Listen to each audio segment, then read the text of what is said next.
Loans ఇవ్వరు. మనకు loan డబ్బులు కావాలంటే ఇప్పుడు దున్నించడానికైనా దేనికైనా మనం లోన్స్ బ్యాంక్లో ఇవ్వరు కాబట్టి ఎవరి దగ్గరన్నా మితికిచ్చే వాళ్ళ దగ్గర అప్పు తీసుకోవడం జరుగుతుంది. 50,000 కానీ 1,00,000 రూపాయలు కానీ తీసుకున్నాక మనం పంటకి నీళ్ళు పెట్టి దున్నించి ఒక 5-6 రోజుల పాటు భూమిని తడితో నుంచి దున్నిపిస్తాం. అలాగే విత్తనాలు కొనుక్కొస్తాం.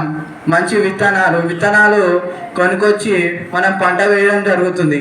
తీరా పంట ఎదుగుతున్నప్పుడు మనకి ఎండాకాలం కానీ కొన్నిసార్లు భారీ వర్షాల కారణంగా అతిపెద్ద నష్టం రైతులు ఎదుర్కొంటారు. ఈ నష్టం వల్ల వారికి వచ్చే దిగుబడి రాదు.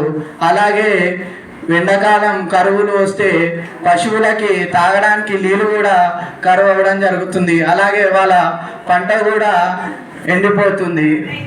దీనివల్ల వాళ్ళకు వచ్చే దిగుబడి కూడా రాదు. వాళ్ళు పెట్టిన పెట్టుబడి కూడా పంట మీద తీయలేరు. దీనివల్ల వాళ్ళు ఎన్నో నష్టాలతో అలాగే అప్పులతో కూడుకుపోతారు. వాళ్ళు కొన్నిసార్లు పురుగుల మందులు పురుగుల మందు తెద్దామన్నా డబ్బులు ఉండదు. కొందరు మంది పేద రైతులు ఉండరు. అలాగే కొందరు ఈ అప్పుల బాధ తట్టుకోలేక మనం ఇంతకుముందు ఇప్పుడు చూసలేం కానీ ఇంతకుముందుకు రోజుకి 2 విషం తాగన్నా చనిపోయేవారు, లేదా చెట్టుకి సూసైడ్ చేసుకోనన్నా చనిపోయేవారు. ఇదంతా మన భారతదేశం మొత్తం మీద ఎక్కువగా మనకి నీళ్ళ వ్యవస్థ ఎక్కువ లేదు. మొత్తం మన భారతదేశం ఎక్కువగా వానల మీదే ఆధారపడతాం. ఇప్పుడు బోర్ బావులు వేసినా వేసినా వాన పడితేనే మన భూగర్భ జలాలు కూడా నిండి మనకు మంచిగా నీళ్ళు వస్తాయి.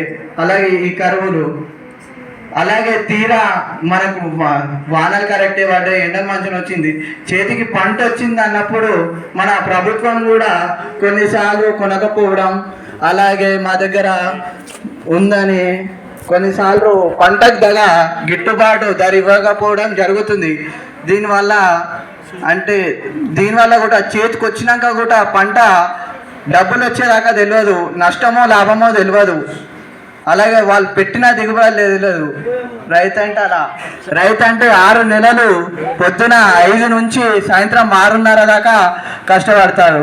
ఎందుకంటే నేను కూడా సండే వెళ్ళినప్పుడు మార్నింగ్ 9 నుంచి ఖచ్చితంగా ఈవినింగ్ 6:30 వరకు ఉంటా. అంటే ఓవరాల్ తీయడం ఇవన్నీ నాకు తెలిసి మన దాంట్లో ఎక్కువ శాతం మొత్తం రైతు బిడ్డనే అనుకుంటున్నా. నాకు తెలిసి రైతు పనులు అంటే మన నాన్న చెప్పిన ఓవరాల్ తీయమన్నా తీసుకురా నాకు తెలియదు. నేను కొంతమంది అబ్జర్వేషన్ నేను తీయపో ఎండగొడుతుంది అది అంటారు. కరెక్ట్ మనం చూసినట్టయితే మన అమ్మ నాన్న మనం ఇప్పుడు కొత్తగా పంట వేయాలంటే మన ఓవరాల్ మొత్తం సాధ్ చేయాలి. ఓవరాల్ మొత్తం సాధ్ చేసినప్పుడు అది చీదు ఉండొచ్చు, ముళ్ళు ఉండొచ్చు, కంపు ఉండొచ్చు. ఆ కంపు ఉండడం వల్ల మన అమ్మ నాన్న చేతులు మీరు కరెక్ట్ అబ్జర్వ్ చేసి మాత్రం బొగ్గ రావడం కానీ కోసుకోవడం కానీ జరుగుతుంది. అలాగే మనం రైతు బిడ్డలం కాబట్టి గర్వంగా చెప్పుకోవచ్చు, మనమే మన భారతదేశానికి వెన్నెముక. అలాగే ఎంతో మంది గొప్ప మహనీయులు అన్నారు, అన్నదాత సుఖీభవ అన్నారు, జై జవాన్ జై కిసాన్ అన్నారు. అలాగే మన గ్రామంలో ఎక్కువ మంది రైతులు కాబట్టి మనం ఎంతో గర్వపడాలి, అలా కొనసాగించాలి. ఇప్పుడు ఎక్కువగా నాకు తెలిసి మన గ్రామంలో వెంచర్లని భూమిని అమ్మడం జరుగుతుంది. దీని కాకుండా భూమి అమ్మడం వలన అది పండించడం జరగాలి. ఎక్కువ ఈ వెంచర్స్ చేయడం వలన కూడా మన గ్రామం యొక్క కాలుష్యం కూడా వెళ్తుంది. అలాగే నేను ఇంకోటి ఏం చెప్దాం అనుకుంటున్నా అంటే మన పేరెంట్స్ కూడా వేస్తారు పెస్టిసైడ్స్ అవన్నీ కొనుక్కొస్తారు గోమార్ కూడా. దాని బదులు మనం విద్యార్థులు కాబట్టి మనం పొల్యూషన్ కాకుండా న్యాచురల్ అంటే ఆవు పేడ అలాంటిది మన పేరెంట్స్ని మోటివేట్ చేయాలి.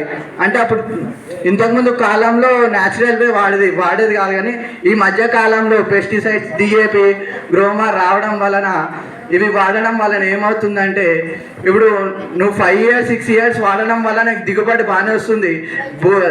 భూమిలో ఉన్న పోషకాలు, న్యూట్రియంట్స్, పొటాషియం ఇవన్నీ తగ్గిపోతాయి కొన్ని ఇయర్స్ రాగానే.